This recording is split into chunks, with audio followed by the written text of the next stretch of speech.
আরেকটা আয়াত শুনেন, সূরা তাওবার 5 নম্বর আয়াত। এই আয়াতটা খুবই মারাত্মক, শুনেন। এই আয়াতটা আবার পুলিশ টুলিশ থাকলে তরজমা করা যাবে না, বুঝছেন? কারণ এই আয়াতটাকে অনেকেই বলে সন্ত্রাসী আয়াত। সন্ত্রাসী আয়াত দেখেন, তরজমা করলে শব্দ দৌড় দিবেন। তরজমা করব? এটা খালি তেলাওয়াত করা জায়েজ আছে, বাংলাদেশে এটা তেলাওয়াত করা জায়েজ আছে, কিন্তু তরজমা করা চলবে না। তরজমা করব?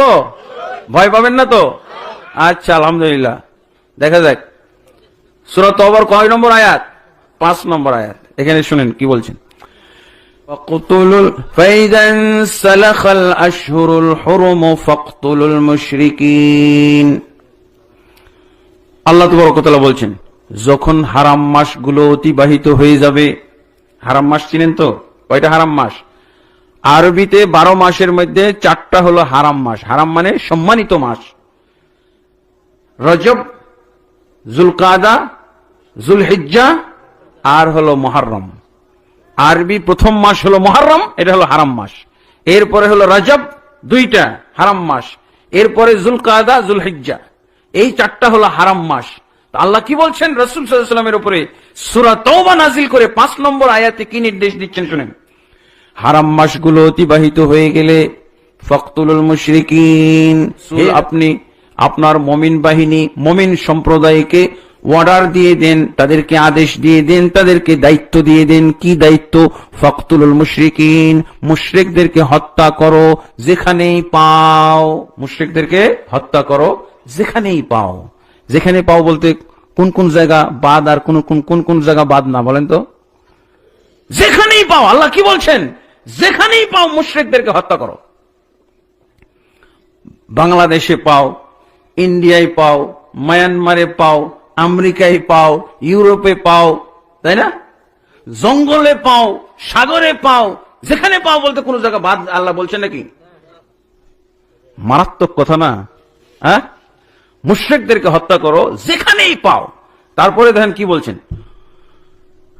আপনাদের দেশের কোরআনও আছে, এখানে কোরআন আছে কোন? হাইসু ওয়াজাদতুমুহুম, যেখানেই পাও। তারপরে আরো কি বলছেন? হত্যার আগে আরো তো কিছু কাজ, হত্যার আগে কিছু কাজ করতে হবে না? ওই লোকটাকে তো আপনার গ্রেফতার করতে হবে, বন্দী করতে হবে। এই জন্য আল্লাহ এটাও বলছেন, খুযুহুম, তাদেরকে পাকড়াও করো, তাদেরকে গ্রেফতার করো। খুযুহুম ওয়াহসুরুহুম, তাদেরকে অবরোধ করো, অবরুদ্ধ করো, ঘেরাও করো চতুর্দিক থেকে। তারপরে ওয়াকুদু লাহুম কুল্লা মারসাদ, মুশরিকরা যেই রাস্তাঘাট ব্যবহার করে সেই রাস্তাঘাটে বসে থাকো। ধরতে হবে না এই রাস্তা দিয়ে মনে কোনো মুশরিক চলাচল করতে পারে, এই নদীর ঘাটে কোন মুশরিক চলাচল করতে পারে, এই জন্য রাস্তা এবং ঘাটে ওত পেতে বসে থাকো। কিসের জন্য? ওই মুশরিক ধরার জন্য। তারপরে কি বলছেন আল্লাহ? এটা সন্ত্রাসী আয়াত না? হ্যাঁ, মারাত্মক কথা। এই জন্য তো তরজমা করতে আগে ডানে বামে পুলিশ দেখতে হয়। কিসের জন্য? ওই মুশরিক ধরার জন্য। তারপরে কি বলছেন আল্লাহ? এটা সন্ত্রাসী আয়াত না? হ্যাঁ, মারাত্মক কথা। এই জন্য তো তরজমা করতে আগে ডানে বামে পুলিশ দেখতে হয়। হ্যাঁ, তো তারপরে কি বলছেন? ফাইন তাবু, তবে যদি তারা তওবা করে, ওয়া আকামুস সালাতা, এবং সালাত কায়েম করে, ওয়া আতাউজ যাকাতা, যাকাত কায়েম করে, ফাখাল্লু সাবিলাহুম, তাহলে তাদের রাস্তা ছেড়ে দাও। তাদেরকে গ্রেফতার করে থাকলে তাদেরকে মুক্ত করে দাও, তাদেরকে অবরোধ করে থাকলে ছেড়ে দাও, তাদেরকে মুক্তি দিয়ে দাও। যদি 3টা কাজ করে, তওবা করে, সালাত কায়েম করে, যাকাত আদায় করে, তাহলে তাদেরকে মুক্ত করে দাও, তাদেরকে হত্যা করো না। আর তাহলে কি বলো? এই আয়াতের তাফসীর বুঝবেন না? তাফসীর কি বল? এই আয়াতের তাফসীরটা শুনেন, তাফসীর কেমন।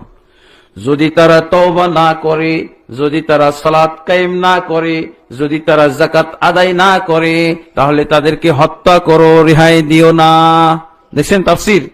যদি তারা তওবা না করে, যদি তারা সালাত কায়েম না করে, যদি তারা যাকাত আদায় না করে, তাহলে তাদেরকে রেহাই দিও না, মুক্তি দিও না, তাদেরকে হত্যাই করো। যদি তারা তওবা না করে, যদি তারা সালাত কায়েম না করে, যদি তারা যাকাত আদায় না করে, তাহলে তাদেরকে হত্যা করো, রেহাই দিও না। দেখছেন তাফসীর। যদি তারা তওবা না করে, যদি তারা সালাত কায়েম না করে, যদি তারা যাকাত আদায় না করে, তাহলে তাদেরকে রেহাই দিও না, মুক্তি দিও না, তাদেরকে হত্যাই করো। বুঝা গেছে? এটা কি কোরআনের নির্দেশ না? তাহলে কত বড় অপরাধী। তারপরে 11 নম্বর আয়াত, সূরা তওবার 11 নম্বর আয়াত শুনেন, কি ভয় লাগে নাকি এই আয়াত শুনলে? এরকম সন্ত্রাসী আয়াত